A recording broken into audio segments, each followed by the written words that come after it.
আসসালামু আলাইকুম। আমি এস এম মঞ্জুর মোর্শেদ একজন যুদ্ধাহত ভাইয়ের বাসায় এসেছি। তো উনি আসলে আমাদের এই বৈষম্যবিরোধী ছাত্র আন্দোলনের সময় আহত হন।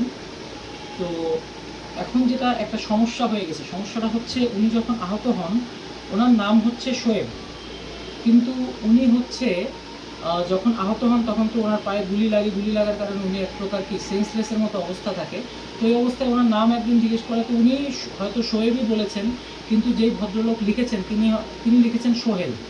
হ্যাঁ, তো উনি হচ্ছে আহত এবং ওনার হচ্ছে রেগুলার ট্রিটমেন্টের প্রয়োজন, ওনার অ্যান্টিবায়োটিক খেতে হচ্ছে এবং ওনার হচ্ছে কি এগুলো রেগুলার ড্রেসিং করতে হচ্ছে এবং এক্স রে করতে হচ্ছে।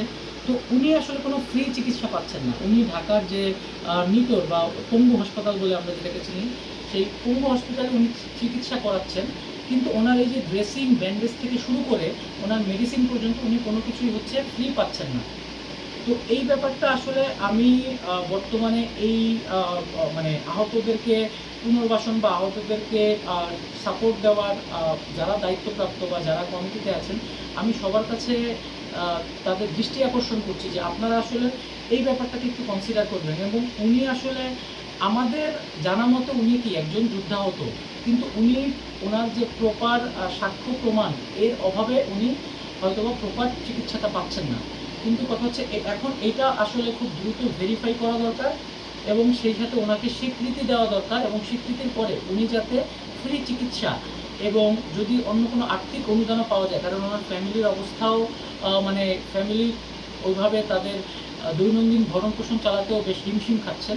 তো এই দিক থেকে আমি আসলে অনুরোধ করব সবাইকে যে এই ব্যাপারটাতে খুব দ্রুত পদক্ষেপ নেওয়া। আমাদের দিক থেকে আমরা পদক্ষেপ নিচ্ছি, বাট আমাদের কাছে মনে হচ্ছে না যে সেটা আসলে কি মানে প্রয়োজন অনুযায়ী সেটা যথোপযুক্ত না। আমরা আসলে খুব বেশি ওর জন্য ফান্ড কালেক্ট করতে পারছি না, বা খুব বেশি এই যে হসপিটালে গিয়ে আমরা তাকে ফ্রি চিকিৎসাটা আমরা ক্লেম করে দিতে পারছি না। এখন তার এই নামের জটিলতাটা এটা খুব দ্রুত সলভ হোক এবং সে আসলে আর্থিক অনুদান পাক, এটাই আমাদের কাম্য। ধন্যবাদ সবাইকে। আসসালামু আলাইকুম।